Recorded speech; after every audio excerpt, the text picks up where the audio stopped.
Good morning, Sir Marbs, once again. So under sa Toang Republic Act 4136, Section 19, duty to have license.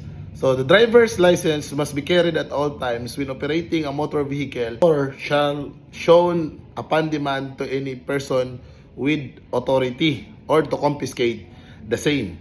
So dalhon yun no tong physical na driver's license under sa 4136 Section 19. But siyempre nag-evolve ang atong panahon karon kay naamendahan ang Republic Act 4136 into Republic Act 10930. So naa na tay digitalization.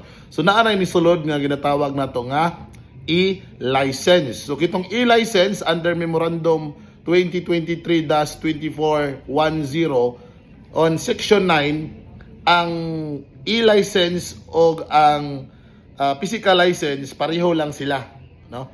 Pwede nimo gamiton as license ang atoang e-driver's license. Dapat malag-in mo siya dito sa portal. Bawal ang picture or save photo sa e-license. Dapat ma-access sa driver ang LTMS portal.